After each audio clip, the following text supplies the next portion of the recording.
തികച്ചും ജനോപകാരപ്രദമായ ഒരു തീരുമാനമെടുത്തുകൊണ്ടാണ് നിയുക്ത മുഖ്യമന്ത്രി വി ഡി സതീശൻ്റെ തുടക്കം.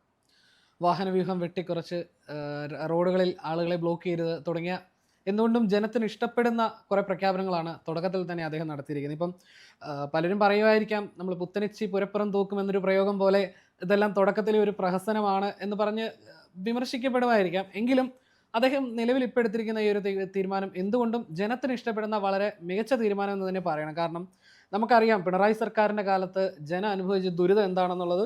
ആ ഒരു സമയത്ത് റോഡിലിറങ്ങിയ ആളുകൾക്ക്, ഇപ്പം എല്ലാവരും റോഡിൽ ഇറങ്ങിയിട്ടുണ്ടാവില്ല, പക്ഷേ റോഡിലിറങ്ങിയ ആളുകളോടൊന്ന് ചോദിച്ചാൽ മതിയാവും മുഖ്യമന്ത്രി പോകുമ്പോൾ അവരനുഭവിച്ചിട്ടുള്ള ദുരിതം എങ്ങനെയാണെന്നുള്ളത്. പ്രത്യേകിച്ച് വഴിയിൽ ബ്ലോക്ക് ചെയ്യുക എന്ന് പറയുന്ന പരിപാടി ഈ മുഖ്യമന്ത്രിയെയും പോലെയും സമയത്തിന് വിലയുള്ളതാണ് ജനങ്ങളും. അപ്പോൾ അവരെ സംബന്ധിച്ച് അവരുടെ നിർണായകമായിട്ടുള്ള വിലപ്പെട്ട സമയം വേസ്റ്റ് ആക്കുകയായിരുന്നു ഇത്തരം ഈ ബ്ലോക്ക് ചെയ്ത് നിർത്തിയ നടപടിയിലൂടെ ചെയ്തിരുന്നത്. അപ്പം പ്രത്യേകിച്ച് ഇന്നിപ്പം വി ഡി സതീശൻ അദ്ദേഹം പ്രഖ്യാപിച്ചിരിക്കുന്ന, അതിനകത്ത് പറഞ്ഞിരിക്കുന്നതിൽ പ്രധാനപ്പെട്ട ഒരു പോയിന്റ് അത് തന്നെയാണ്. അതായത് ജനങ്ങളെ വഴിയിൽ ബ്ലോക്ക് ചെയ്യരുത് എന്നുള്ളൊരു കാര്യം. അതായത് ജനങ്ങളുടെ സഞ്ചാര സ്വാതന്ത്ര്യം തടഞ്ഞുകൊണ്ട് മുഖ്യമന്ത്രി പോകണ്ട. മുഖ്യമന്ത്രി സാധാരണ പൗരന്മാരിൽ ഒരാളെ പോലെ തന്നെയാണ് പോകുന്നത്. എനിക്ക് പൈലറ്റ് മാത്രം മതി, എസ്കോർട്ട് വേണ്ടെന്ന് അദ്ദേഹം പറഞ്ഞു. പക്ഷേ എസ്കോർട്ട് ഒഴിവാക്കാൻ സാധിക്കില്ല. എസ്കോർട്ട് എന്ന് പറയുന്നത് ആഭ്യന്തര മന്ത്രാലയത്തിൻ്റെ സുരക്ഷാ പ്രോട്ടോകോൾ പ്രകാരമുള്ള സംഭവമാണ്. ഇതിൻ്റെ കൂടെയുള്ള ഈ പരിവാരങ്ങളെ മൊത്തം കട്ട് ചെയ്തു. അപ്പോൾ അതുകൊണ്ടുള്ള ഗുണം, ഒന്ന്, ജനങ്ങളുടെ യാത്രാ തടസ്സം മാറുന്നു എന്നുള്ളത് മാത്രമല്ല, വളരെയധികം ചെലവ് ചുരുക്കുകയാണ്. ഇപ്പം നരേന്ദ്രമോദി ഓൾറെഡി ആഹ്വാനം ചെയ്തു കഴിഞ്ഞു നമ്മുടെ സുരക്ഷ കുറയ്ക്കാൻ പറഞ്ഞു. അതനുസരിച്ച് മധ്യപ്രദേശ്, ഡൽഹി, രാജസ്ഥാൻ മുഖ്യമന്ത്രിമാർ അവരുടെ വാഹനങ്ങൾ വെട്ടിക്കുറച്ചു. ആവശ്യമില്ലാത്ത യാത്രകൾ, അതെ, വാഹനങ്ങൾ വെട്ടിക്കുറച്ചു. ഇവിടെ എന്തായിരുന്നു, പിണറായി വിജയൻ വരുന്നു എന്ന് പറഞ്ഞാൽ എന്തോ ഒരു വലിയ ഭീകര സംഭവം നടക്കാൻ പോകുന്ന പോലെ ആയിരുന്നു. സാധാരണ നമ്മളിത് കണ്ടിട്ടുള്ളത് പ്രസിഡന്റ്, പ്രധാനമന്ത്രി, അതല്ലെങ്കിൽ വിദേശ രാജ്യത്തു നിന്ന് എത്തുന്ന അതിഥികളായി എത്തുന്ന വിദേശ രാഷ്ട്ര തലവന്മാർ വരുമ്പോഴാണ് നമ്മൾ ഇത്രയും ടൈറ്റ് സെക്യൂരിറ്റി ഇവിടെ കണ്ടിട്ടുള്ളത്. പക്ഷേ പിണറായി വിജയൻ എന്താണ്, പിണറായി വിജയൻ ഒരു നാട്ടുകാരെ മൊത്തം ബുദ്ധിമുട്ടിച്ചുകൊണ്ടാണ് കടന്നു പോയിക്കൊണ്ടിരുന്നത്. അതിനകത്ത് അതിനിടയിലാണ് നമുക്കൊരു കറുത്ത ഷർട്ടിട്ട് വെളിയിലിറങ്ങാൻ പറ്റില്ല. നമ്മൾ കറുത്ത ഷർട്ടിട്ട് വെളിയിലോട്ടിറങ്ങി അപ്പം പിടിച്ചോണ്ട് പോവുക, കരുതൽ തടങ്കലാണ്. അതുപോലെ കോൺഗ്രസിൻ്റെ യൂത്ത് കോൺഗ്രസിൻ്റെ നേതാക്കന്മാർ ചായ കുടിക്കാൻ പോയി ഉടൻ പിടിച്ചോണ്ട് പോവുക. കരിങ്കൊടി ഉണ്ടോ എന്നാണ് ചോദിക്കുന്നത്, കൈ കരിങ്കൊടി ഉണ്ടോ എന്നാണ് ചോദിക്കുന്നത്. കറുത്ത കൊട നിരോധിച്ച സംഭവം ആ സമയത്ത് ഉണ്ടായിരുന്നു. കാരണം അത്ര പേടിത്തൊണ്ടനായ, അത്ര പേടിത്തൂറിയായിട്ടുള്ളൊരു ഭരണാധികാരിയായിരുന്നു പിണറായി വിജയൻ. കാരണം അദ്ദേഹം തൻ്റെ സുരക്ഷാ വലയത്തിൽ നിന്നുകൊണ്ടാണ് ഈ ഗീർവാണം മുഴുവൻ അടിച്ചുകൊണ്ടിരുന്നത്. ചുറ്റിനും 40 പോലീസുകാരെ നിരത്തി നിർത്തിയിട്ടാണ് അദ്ദേഹം തൻ്റെ ധീര സാഹസിക കഥകൾ പറഞ്ഞുകൊണ്ടിരുന്നത്. അത് തന്നെ ഏറ്റവും വലിയ വിരോധാഭാസവും ഏറ്റവും വലിയ ട്രോളുമായിരുന്നു. ഈ പറയുന്ന കൂട്ടത്തിൽ തന്നെ അദ്ദേഹത്തിന്റെ വാഹന വ്യൂഹം, എത്ര വണ്ടിയാണ്? 40 വണ്ടി. അതിൽ ഫയർ എഞ്ചിനുണ്ട്, ഡോക്ടർമാരുണ്ട്, രണ്ടോ മൂന്നോ ഉണ്ട്. അങ്ങനെ വലിയൊരു പടയാണ്. അതെ, ഈ നാട് കിടുക്കിയാണ് വരുന്നത്. അതായത് നമുക്ക് പറ്റിയ പാട്ടാണ്. വേടൻ വരുന്നേ, മാടൻ വരുന്നേ, കൂടൊരു മാടൻ എന്നൊക്കെ പറഞ്ഞുള്ള പാട്ട് പോലെയാണ് ഇദ്ദേഹം വരുന്നത്. വന്നു കഴിഞ്ഞാൽ എന്താ, എല്ലാ മെയിൻ സെന്ററുകളിലും വാഹനം തടയും. അതായത് ട്രാഫിക് സിഗ്നലുകളിൽ വാഹനങ്ങളെല്ലാം തടയും. 2 സൈഡിലും തടഞ്ഞ് റോഡ് ഇങ്ങനെ സുഗമമാക്കി ഇടുകയാണ്. എന്നിട്ട് ഇതെല്ലാം നമുക്ക് പിന്നെ റെയിൽവേ ഗേറ്റ് അടയ്ക്കുന്ന പോലെ, ട്രെയിൻ വരുന്നതിന് 10 മിനിറ്റ് മുമ്പ് റെയിൽവേ ഗേറ്റ് അടയ്ക്കുമല്ലോ, പിണറായി വിജയൻ വരുന്നതിന് അരമണിക്കൂർ മുമ്പ് ഇവിടെ തടയും. എപ്പോഴാണ് വരുന്നതെന്ന് അറിയാൻ പറ്റത്തില്ല. എന്നിട്ട് ഈ പോലീസുകാർ പരവേശത്തോടെ അങ്ങോട്ടും ഇങ്ങോട്ടും, ഈ പാവങ്ങൾ സാധുക്കൾ കിടന്ന് ഓടുക. എവിടെയെങ്കിലും ഒരു ചെറിയ ഒരുത്തൻ എങ്ങാനും അകത്തോട്ടെങ്ങാനും കയറിപ്പോയിട്ടുണ്ടെങ്കിൽ അന്ന് അവൻ്റെ ഇടപാട് തീരും. പോലീസുകാർ അവനെ അടിച്ച് വെളിയിലിറക്കും. അപ്പോൾ അങ്ങനത്തെ ഒരു ഭീകരാന്തരീക്ഷം സൃഷ്ടിച്ചുകൊണ്ട് വന്നിരുന്ന ഒരാളാണ് പിണറായി വിജയൻ. ഈ 40 വാഹനങ്ങളൊക്കെ എന്തിനാണ്? 40 വാഹനങ്ങളും രക്ഷാപ്രവർത്തനത്തിന് പ്രത്യേക ആൾക്കാർ, അവരുടെ കൈ മാരകായുധങ്ങൾ. എന്നിട്ട് വഴിയിൽ ആരെങ്കിലും പിള്ളേർ കരിങ്കോണി കാണിച്ചാൽ ഉടൻ അവരെ അടിക്കുക, അവരെ തലയടിച്ച് കീറുക, അവരെ ക്രൂരമായി മർദ്ദിക്കുക. ഇത് പോരാഞ്ഞിട്ട് CPM-ന്റെ സ്വന്തം സുരക്ഷാ സേനയുണ്ട്, DYFI, പിള്ളേരെ ഇറക്കി വിടുന്നു. ഈ സമരവുമായിട്ട് വരുന്ന ആൾക്കാരെ കുനിച്ചു നിർത്തി ഇടിക്കുക, ചെടിച്ചട്ടിക്ക് തലയ്ക്കടിച്ചിട്ടുള്ളത് ഈ സമരക്കാരുടെ. അപ്പോൾ അത്തരത്തിലൊരാളാണ് ഇപ്പോൾ ആലപ്പുഴയിലെ MLA AD തോമസ്. AD തോമസിന്റെ തല അടിച്ചു കീറിയത് ഈ രക്ഷാപ്രവർത്തകർ തലയടിച്ച് കീറിയ ആ ചെറുപ്പക്കാരന് നല്ല മാരകമായിട്ടുള്ള ദണ്ഡനമാണ് ഏൽക്കേണ്ടി വന്നത്. അതിൽ ഈ നേതാക്കൾ പറയുന്നൊരു കാര്യമുണ്ട്, ഇതെല്ലാം ജനം കാണുന്നുണ്ട് എന്നുള്ളത് ഇവരുടെ പ്രത്യേകിച്ച് CPM-കാരുടെ ഒരു പതിവ് ഡയലോഗായിരുന്നു. അപ്പോൾ അതിന് ജനം കാണുന്നുണ്ട് എന്നുള്ളതിൻ്റെ ഉത്തരവായിരുന്നു അദ്ദേഹത്തിന്റെ വിജയവും ഈ പറയുന്ന ഈ രീതിയിലുള്ള എസ്കോർട്ടിനോടുള്ള ആ ജനത്തിന്റെ ഒരു അമർഷം എല്ലാം. അതെ, പിണറായിയുടെ പരാജയത്തിന് പ്രധാന കാരണങ്ങളുണ്ട്. അതായത് ആശുപത്രി പോകാൻ വരുന്നവർ, കുരുന്നുകളുമായിട്ട് സ്കൂളിൽ പോകാൻ വരുന്നവർ, പരീക്ഷ എഴുതാൻ വരുന്നവർ, അത്യാവശ്യമായി ആശുപത്രികളിൽ ഭക്ഷണം എത്തിക്കാൻ വരുന്നവർ, അങ്ങനെ എത്രയോ ആൾക്കാർ വഴിയിൽ കിടക്കുകയാണ്. റോഡ് ബ്ലോക്കോ, നമുക്കറിയാം നമ്മുടെ ഇപ്പോഴത്തെ റോഡിലെ വെഹിക്കിളിൻ്റെ ആ ഒരു എണ്ണം അനുസരിച്ച് നോക്കിയാൽ നമ്മൾ ഒരു ഫ്രണ്ടിൽ പോകുന്ന ഒരു KSRTC ബസ്സോ ഒരു പ്രൈവറ്റ് ബസ്സോ ഒരാളെ ഇറക്കാനും ഒരാളെ കയറ്റാനും വേണ്ടി ഒരു 10 സെക്കൻഡിൽ താഴെ ബ്രേക്ക് ഔട്ടിയാൽ ആ സമയം കൊണ്ട് 1 കിലോമീറ്റർ ബ്ലോക്ക് ആവും. ആ രീതിയിലാണ് നമ്മുടെ നാട്ടിലെ റോഡ് സംവിധാനം ഉള്ളത്. കാരണം റോഡിന് വീതിയും നീളമൊന്നുമില്ല. ഈ പുറകെ വരുന്ന വാഹനങ്ങളെല്ലാം വരുന്നു 1 കിലോമീറ്ററിനുള്ളിൽ ബ്ലോക്ക് ആവും. ഒരു 5 മിനിറ്റ് ഒരു വണ്ടി ഒരിടത്ത് നിർത്തിയിട്ടാൽ വേണ്ട, ഒരു 2 മിനിറ്റ് നിർത്തിയിട്ടാൽ തന്നെ 3 കിലോമീറ്ററിലധികം ബ്ലോക്ക് വരുന്നൊരു സ്ഥലമാണ്. അങ്ങനെയുള്ളിടത്താണ് ഇങ്ങനെ കടന്നു പോകാൻ വേണ്ടി ഓരോ സ്ഥലങ്ങളിൽ ഓരോ ട്രാഫിക് എൻഡുകളിലും 10 മുതൽ അരമണിക്കൂർ വരെ ഇവർ 10 മിനിറ്റ് മുതൽ അരമണിക്കൂർ വരെ ഈ വാഹനങ്ങൾ തടഞ്ഞിടുന്നത്. ഈ വാഹനങ്ങൾ തടഞ്ഞിടുന്നു എന്നതുകൊണ്ട് അപ്പോഴത്തേക്ക് എന്ത് സംഭവിക്കുന്നു? ബസ്സിൽ വന്ന് കുടുങ്ങിപ്പോകുന്നവർ, വാഹനങ്ങളിൽ വന്ന് കുടുങ്ങിപ്പോകുന്നവർ, പിന്നെ കടുത്ത ചൂടിനകത്ത് പെട്ട് വലയുന്നവർ, ഇതൊന്നും അറിയാതെ ഇദ്ദേഹത്തിൻ്റെ യാത്ര തുടരുകയാണ് സുരക്ഷാ വലയവും കവചവും എല്ലാം ഒരുക്കിക്കൊണ്ട്. അതിൽ ഇപ്പം അങ്ങനെ നോക്കുമ്പോൾ തന്നെ അദ്ദേഹത്തിന്റെ ഒരു, അതായത് പിണറായി വിജയൻ എന്ന വ്യക്തിയുടെ പേടി ആയിരുന്നല്ലോ ഇതിലൂടെ പ്രകടമായി. അത് വെച്ച് നോക്കുമ്പോൾ ഇപ്പോൾ സതീഷിന്റെ ഈ പ്രഖ്യാപനത്തിലൂടെ എനിക്ക് ആരെയും പേടിയില്ല എന്നൊരു സന്ദേശം കൊടുക്കാൻ അദ്ദേഹത്തിന് കഴിഞ്ഞിട്ടില്ലേ? പേടിയില്ലെന്നല്ല, നമ്മൾ ജനങ്ങളുടെ ഇടയിലേക്ക് പോകുന്ന നമ്മളൊരു ജനപ്രതിനിധിയാണ്. നമ്മൾ ആരെയാണ് ഭയക്കുന്നത്?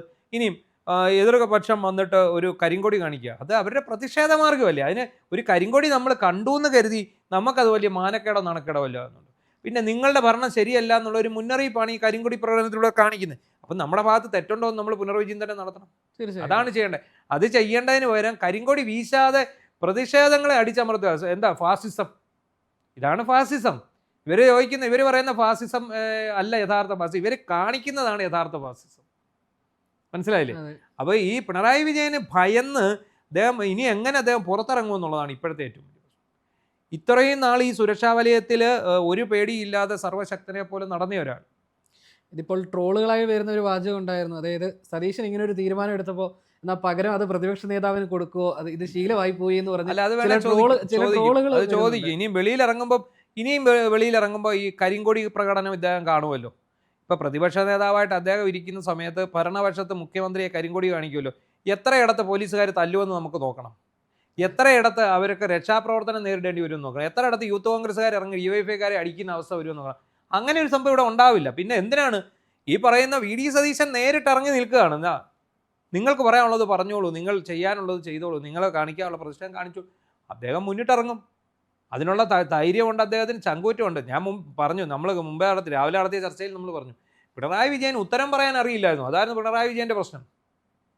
പിണറായി വിജയന് ചോദ്യങ്ങൾ വരുമ്പോൾ അത് നേരിടാനായിരുന്നു അദ്ദേഹത്തിന് ഏറ്റവും ഭയം. അദ്ദേഹം എല്ലാത്തിനെയും ഭയക്കും. അതിനെ നമ്മൾ ഫോബിയ എന്നാണല്ലോ പറയുന്നത്. ഭയം, എന്തെങ്കിലും ഒരു സാധനത്തിനുള്ള ഭയത്തെ നമ്മൾ ഫോബിയ എന്നാണ് പറയുന്നത്. അദ്ദേഹത്തിന് ചോദ്യങ്ങളെ ഭയമായിരുന്നു, പ്രതിഷേധങ്ങളെ ഭയമായിരുന്നു. ജനക്കൂട്ടത്തെ പേടിക്കേണ്ടതില്ല എന്നുള്ളൊരു സന്ദേശം നൽകിയ മുൻ മുഖ്യമന്ത്രി ഒരാളായിരുന്നു ഉമ്മൻചാണ്ടി. അല്ല, ജനക്കൂട്ടത്തെ എന്തിനാ നമ്മൾ പേടിക്കണം? അതിന് വ്യക്തമായിട്ടുള്ള തന്റെ പ്രവൃത്തിയിലൂടെ ഉദാഹരണം കാണിച്ച വ്യക്തിയായിരുന്നു. അല്ല, ജനക്കൂട്ടത്തെ പേടിക്കുന്നത് സ്വതവേ പേടിത്തൊണ്ടരായ ഒരാളാണ്. അദ്ദേഹത്തിന് എന്ത് കണ്ടാലും ഭയമാണ്. അപ്പോൾ അദ്ദേഹത്തിന് ജനക്കൂട്ടവും ഭയമാണ്, കറുത്ത കൊടി ഭയമാണ്, അതുപോലെ റോഡരി കൂടി നിൽക്കുന്ന യൂത്ത് കോൺഗ്രസ്സുകാർ പിള്ളേരെ ഭയമാണ്. ഈ കറുത്ത കൊടി ഭയക്കുന്ന ആളാണ് കറുത്ത കാറി കയറി പോയിക്കൊണ്ടിരുന്നത്.